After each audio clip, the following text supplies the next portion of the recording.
your kitty real tired. Miss, I guess they never met, huh?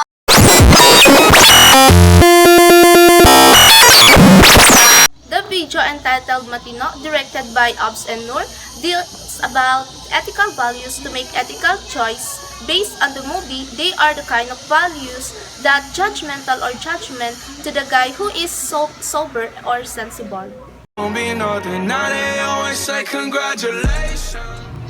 Sometimes those person who's more gifted in life tend to complain more than those people who is less fortunate.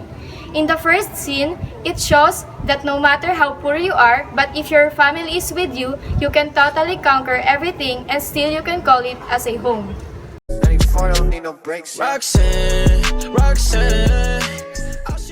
In his case, the guy can tell that he cannot help this person who is in trouble because it might harm him also. But in spite of his heart, he continued to help even he is in trouble and got hurt as long as he know that he wants to help. According to the bystanders, that his guy was an addict, troublemaker. But this is just according to them, as they see it in his action and behavior. As we say, bystander him according to what they see and observe. In behalf of his bad thought of people about him, that this guy has a big heart and has a concern to people around him. In this video, I learned something that we cannot say or judge people in their moves or physical appearance. Whether don't dress well or moves like crazy or even thought if they are poor. But we do not know deep inside in their heart they have an attitude that we do not know. This is what we say. Don't judge a book by its cover. Look, staring at me every time you cry. You always act like. For me, I choose insult in school. A teacher are not allowed to scold or insult student. How bold or control be established. One should not insult or scold student, but it's not illegal.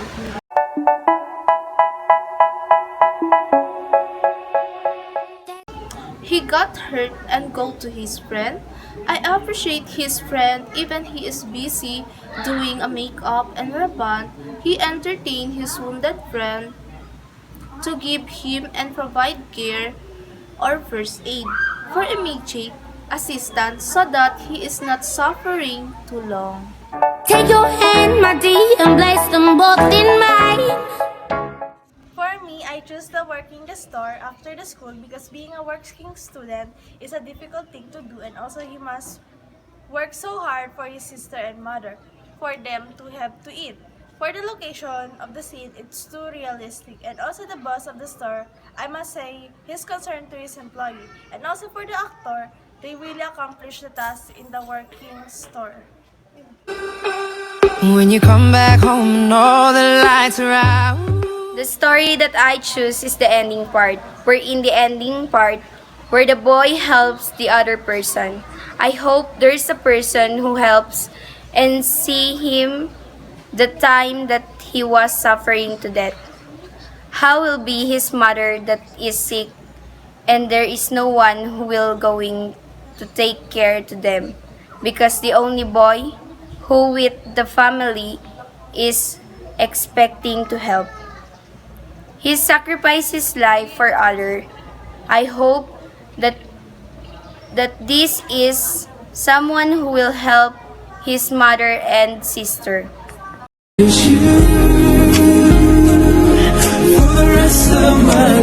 The moral lesson in the movie should never be a judgmental to humanity, even it is rich or poor. Anyone in this society should be respected. Note that in this society, we are all equal. Don't judge or bully someone if you didn't know all about his background in life. Because we are not the same attitude. Every individual has different attitude. We're not same personality. The movie is full of lesson that it's hard if our family is not complete. He don't have father that carries with certain rights and obligation. Based on the scene, the character is the one who acts as a father to provide care, to feed, and to cook in the house. The character is a student, sometimes a worker, to earn money to buy food to his family. That's why it's difficult if you don't have father as guidance to remind what the right things to do. The way the story was delivered was smooth and very understandable, and every scenario is perfectly in sequence. Each scene in the movie gives impact to the viewers, and that it gives you many questions in your mind like, what will happen next, and how will the character solve the circumstances in his life? I must say that the location that they use is perfect to the scene that they did. The location that they used made the film even more realistic and dramatic. The technique how they take a shoot in film, usually they have a director because the setup are very organized. The character in the film, they are cooperating each other and collaborating their ideas to produce a nice film. The editing are clearly perfect, that even the story are very short, but it is a nice movie I've seen that cannot touch everybody. What if I told you that I love you? Yeah, what if I told you that I love you? Yeah, what if I told you that I need